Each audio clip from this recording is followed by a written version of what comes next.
Eu estive ausente 2 dias aqui da bancada, quarta e quinta, porque eu viajei para o Uruguai.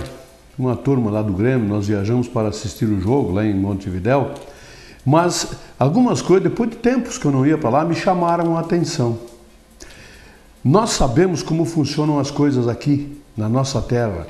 Porto Alegre, notadamente, nas grandes capitais.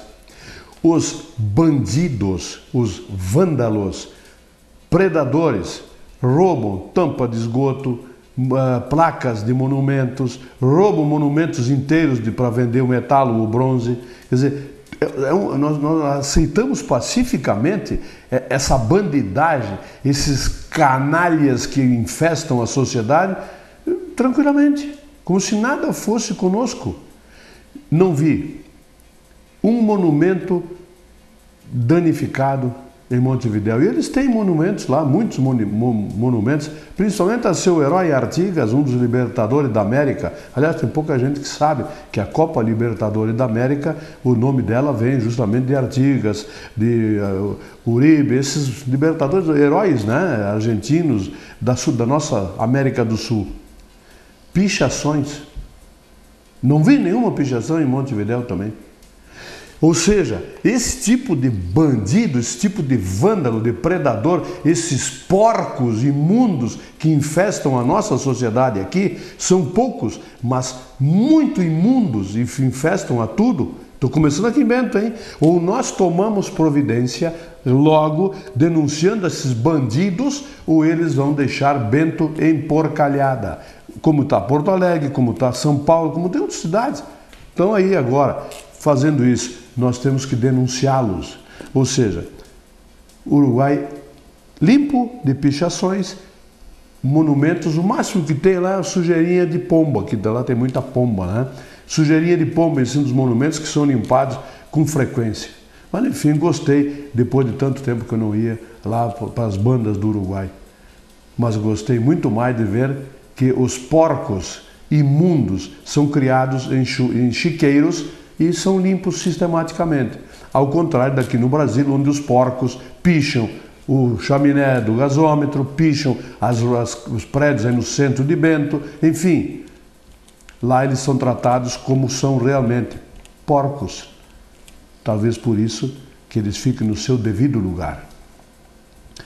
Impressionante a queda de braço que está acontecendo em Porto Alegre entre o prefeito José Fortunati, do PDT, com os médicos.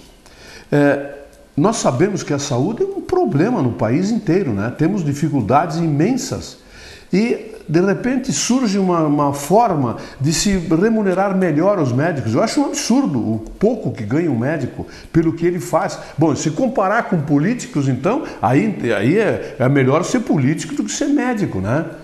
Dá mais status até pelo jeito, porque o cara não faz nada e ganha uma fortuna. Não precisa ir muito longe para saber disso.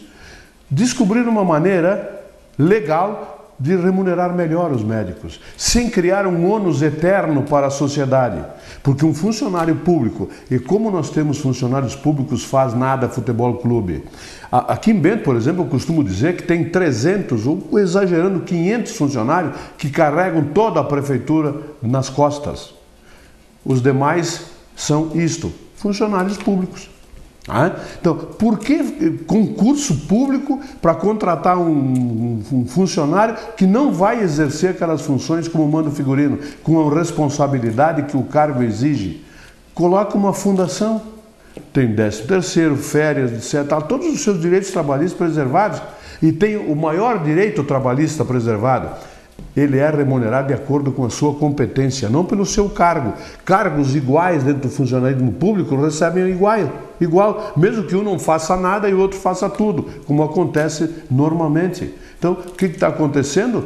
Os médicos, lá o sindicato médico está em confronto com a prefeitura, porque não quer saber da fundação que nós temos aqui em Bento, e antes do Conselho de Saúde aqui de Bento aprovar no ano passado a contratação, o contrato com a Fundação Araucária, o Conselho de Saúde foi averiguar, investigar o fundamento legal da existência de uma fundação perfeitamente legal. Sugiro àqueles que ainda têm dúvidas que Procure no Superior Tribunal Federal, Supremo Tribunal Federal, no Superior Tribunal de Justiça, em algumas prefeituras do país inteiro, como de Florianópolis, etc., que fizeram também isso aí e evitaram de contratar pessoas que não têm muita afeição ao trabalho e ficar aí custando para a população durante 80 anos, que é uma em média que custa um funcionário, né?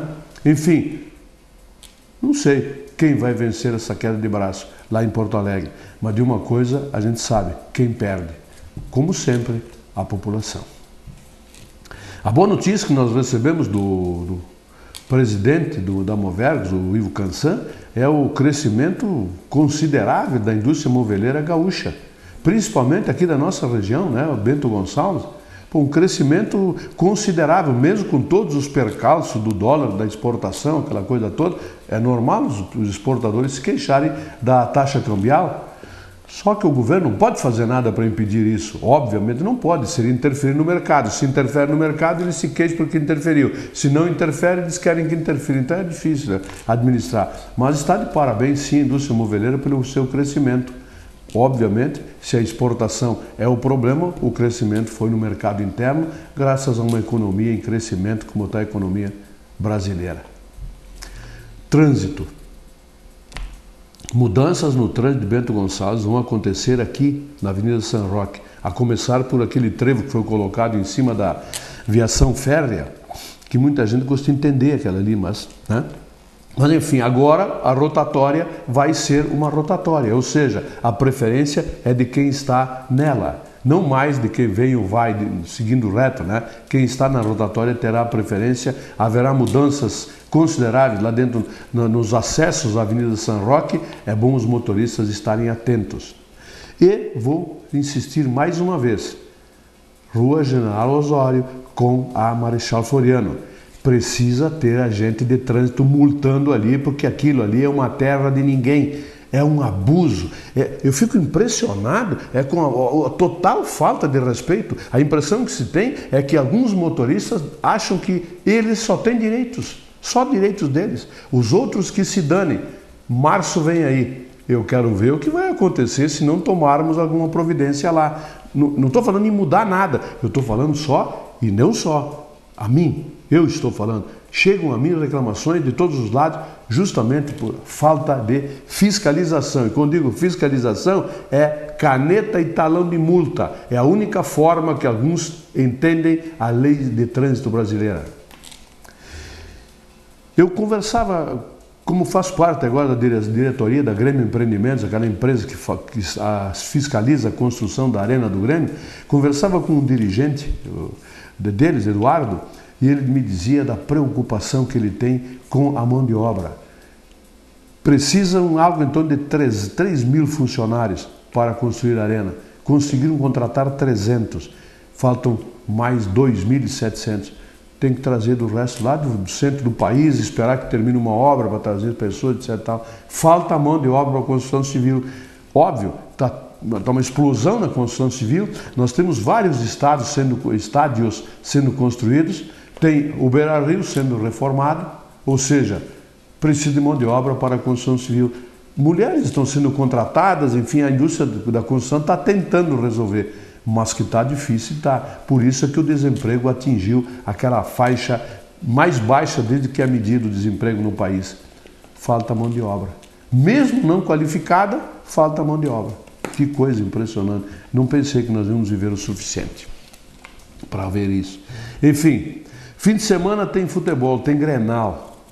Mas antes do Grenal, o Grêmio jogou lá em Montevidéu contra o Liverpool, um time de segunda, terceira linha lá do futebol uruguaio.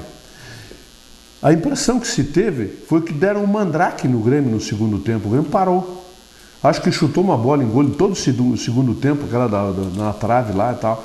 Mas foi ameaçada, o empate do Grêmio foi ameaçado, apesar de estar na frente 2 vezes, foi ameaçado sim, por um time, que é o Liverpool. Ao natural tem que levar 4 aqui, se o Grêmio jogar mal tem que tomar de 4 aqui no Olímpico, se jogar bem o Grêmio vai fazer 6. Quer dizer, é assim que funciona o futebol, teria que funcionar pelo menos, mas a nota é lamentável. profundamente lamentável foi que nós estávamos nas arquibancadas atrás da goleira do lado esquerdo das cabines de rádio e ali onde estava a torcida do Grêmio havia um grupo de torcedores que investiram contra a torcida pequena que tinha lá, porque tinha muita gente que era torcida para o Nacional, para o Penharol, para o Fênix, para o Defensor, etc. Mas atritaram-se com a torcida. Voou coisa de tudo quando foi lá, até a polícia uruguaia interferir. E depois, esses delinquentes que usam a camisa de clubes, e tem isso no Flamengo, no Internacional, no Grêmio, tem no São Paulo, tem por tudo, esses bandidos do futebol. Por quando é que nós vamos acabar com essa gente aí? Ó? Lugar de delinquente é preso ou fica em casa. Se tu não tem condições morais, estruturais para conviver em sociedade, assistir um jogo de futebol, não vai, pô. Foi lá criar problemas para a polícia uruguaia. Nós chegamos, olha, vou dizer para vocês, tinha mais de 40 ônibus do Rio Grande do Sul, só do Rio Grande do Sul que eu vi por lá. O estádio todo que fica no meio de uma praça magnífica, todo ele, um no lado do ônibus, um ônibus do lado do outro, com um monte de policiamento ali, fazendo a segurança.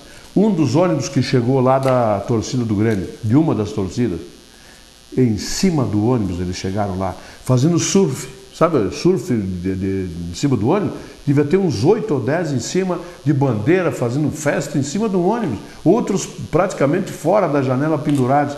Eu fico impressionado, o que tem na cabeça um jovem desses? A gente fica pensando, ervilha tem utilidade ter no cérebro, né? Uma ervilha. Possivelmente o que eles têm na cabeça seja o que a maioria das pessoas tem no intestino grosso. Só pode ser, porque fazer o que eles fizeram, chegar daquele jeito, já chegaram chapados, bêbados, sei lá, e depois vão para o estádio brigar. O estádio de futebol é lugar de confraternização, pô. É lugar de se encontrar amigos. Será que isso vai durar até quando? Até quando que nós vamos ter um paradeiro nisso imposto pelas autoridades? Meu Deus do céu. Domingo tem Grenal de time reserva, time B, não sei o que, lá em Livramento, lá em Rivera. Duas torcidas, vamos dizer que porque é jogo de time reserva, de lá 3 mil colorados, 3 mil gremistas. Já tem gente até do Paraná com hotéis reservados lá, até em função das compras lá em Rivera, né? O que vai acontecer lá, meu Deus do céu? Olha, é uma minoria. O que esses delinquentes vão aprontar lá? Vão se matar. Não dá para ir para... Se você tem um pouco de juízo, não vá para Rivera. Não é um bom lugar para estar nesse fim de semana. Vai ter muito bandido lá. Bandido do Grêmio, bandido do Internacional, que vão para os jogos para tumultuar, para provocar arruaça e brigar. Dane-se os outros, as pessoas que só querem assistir futebol. Lamentavelmente. Isso muda o dia que nós tivermos uma legislação igual a que tem no Chile, nos Estados Unidos, até mesmo no Uruguai. Vai ter policiamento uruguaio lá. E espero que eles façam o que fez a polícia uruguaia. Baixe o cacete, mas dá na coluna, dá para machucar mesmo esses bandidos que vão para o jogo de futebol. Enfim, nós esperamos que dê apenas um jogo de futebol. Eu volto segunda-feira, bom fim de semana a todos. Um abraço. Opinião com Antônio Frisso. Oferecimento Ludfor Consultoria em Energia. www.ludfor.com.br